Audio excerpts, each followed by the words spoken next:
Before inviting somebody to a conversation, there's a few things that you need to do in order to ensure that it is a productive conversation. We're going to break it down into 3 steps today in order to ensure that it is the most productive conversation and meets your objectives and your goals.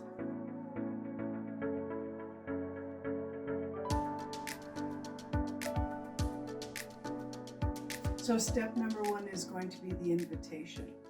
How do you invite someone to the conversation? Well, the first step is to do it directly with them. If it's possible, to do it in person. If not, then either by phone or email. But what you're looking to do is ensure that you're showing respect for your time and their time. Not that you're running up and saying, I want a meeting right now, we have to talk right now. You're saying, do you have time Tuesday afternoon about 2:00 to meet for about 1 hour? Yeah, start the conversation by having a conversation about the meeting. Yeah, so by asking them to do that, they can either say yes or no, that's convenient or not. Then look for a time that's convenient for both of you. What you're looking to do is make sure that you have at least 1 hour of uninterrupted time that you've both dedicated to this conversation. With that, as Jeanette had mentioned, time, make sure that it's at a time that's actually conducive to have a conversation. Scheduling a meeting at 3 p.m. on a Friday, if that is your last shift, is not going to bode well for you or the other person. Chances are you're going to be pretty cranky. And if you know that person doesn't get into work until 8 or 9 o'clock in the morning, don't schedule the meeting for right after they get in or before they even show up to work, because nothing starts a meeting off worse than making somebody come in early when they're not typically there.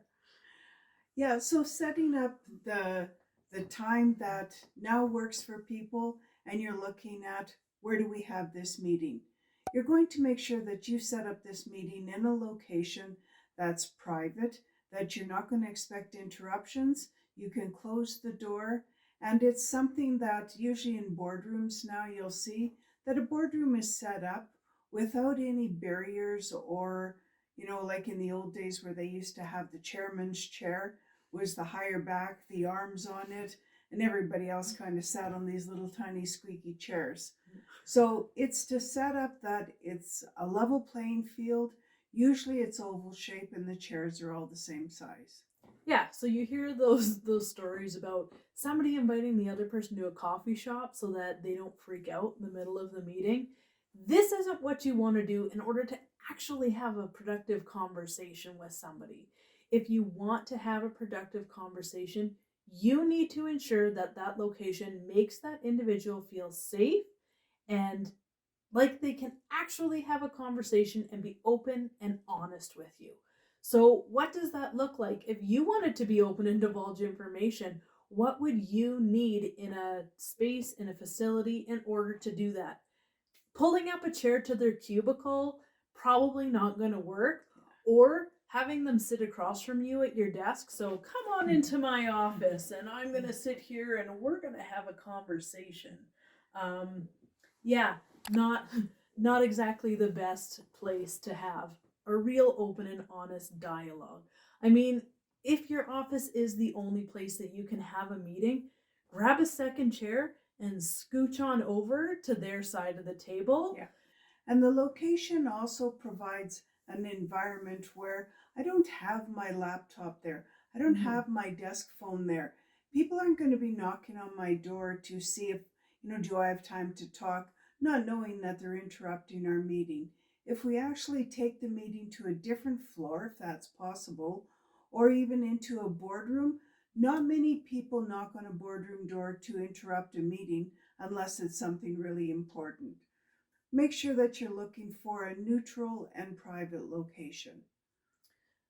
So for our last step here, step number 3, make sure that you are giving a good opening statement. Now, this doesn't need to be rehearsed, so don't think that you have to pre-script all of this. It should come semi-naturally, but make sure that that opening statement is something that is positive. It isn't, oh, we're here today because I have a problem with you. Yeah. So what you're looking to do is you're looking to identify what it is that you hope to have a conversation with them about, but also to add the element that you're here to gain an understanding of what happened, or you're here to work with them to find a resolution for it. Let them know that this isn't a blame session. This isn't about calling them out. This is about finding a way to work better together. Keep it very future focused. So if you are always looking back at the past and saying, I'm going to list off all the things that you have done wrong, let's go through the Yeah. list, flip the script and make it, what can we do together? My intent is going forward, we can achieve, we can have this kind of a relationship, this changes in the office. How can we do that? If you need to pull it to the past, in the meeting, I noticed that this happened. Going forward, what can we do to ensure that doesn't happen again?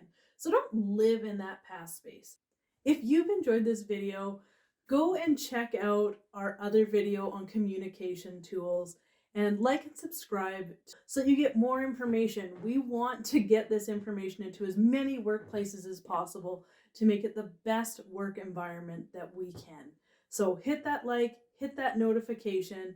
Let us know in the comments below, what is one thing that has either made you jump headfirst into a conversation or said like, put on the brakes. I have no desire to be in a room with you and have this conversation. So let us know before what has either made you jump in or pull out of that conversation before it's even started. Thanks, and we'll see you in the next video.